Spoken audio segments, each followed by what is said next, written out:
Hey,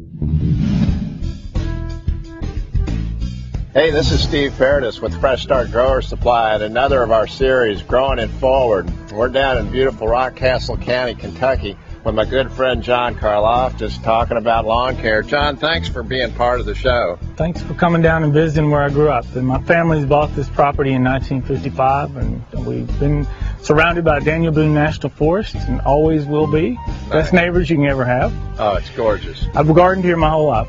Well, you can tell that it's really been cared for, and this is where you learned your gardening trade, and John's been gardening successfully and professionally for over 2 decades now, and has done rooftop gardens in New York City and all around the United States. So we're really lucky to have you help us out today.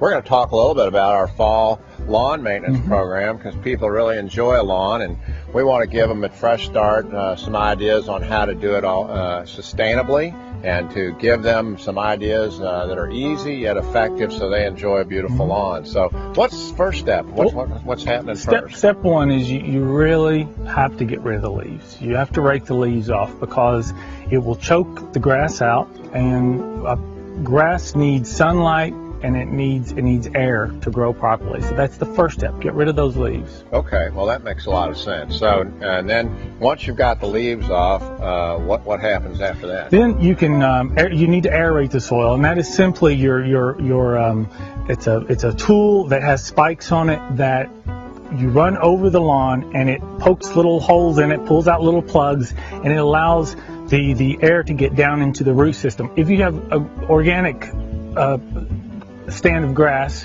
you have lots of earthworms, and they do this naturally, but you want to help it along with an aerator. You can get a push behind that you get. You can rent one from a local place and do it in 10 minutes, or you can do it yourself, either way. Okay, so just simply aerating the soil to get oxygen down there, and I guess water for good drainage, and then step 3, I think it probably helps with seeding. Is that Yes. What's next? You open it up, you're opening up the soil and getting it ready to accept the seed, the fall seeding. And the secret to germinating grass seed is you need to have good soil to seed contact. It has to touch each other, and that's what this aeration does.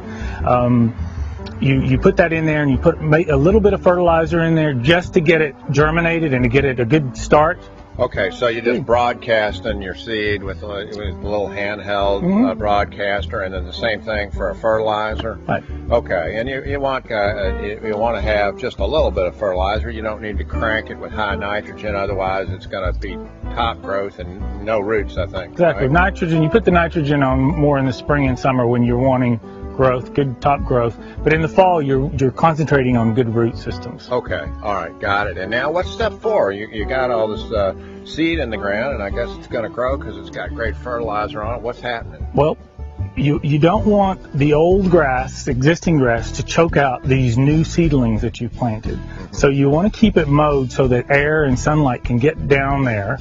And also it helps with the leaves as well. As if you do it consistently, when it comes to the raking, you're not, it chops up the leaves, which is good for the grass and good for the soil. Right, over time, even if you rake, more leaves are going to fall, and so you want to mulch those up so they're not blocking the sunlight and the oxygen. And you're doing it slowly, and you're taking care of it each time you take care of the grass. You're taking care of part of the leaves. Okay. Makes sense. So now you've established these new seedlings, and they're coming up, and you're mowing to give them their fair share of the sunlight.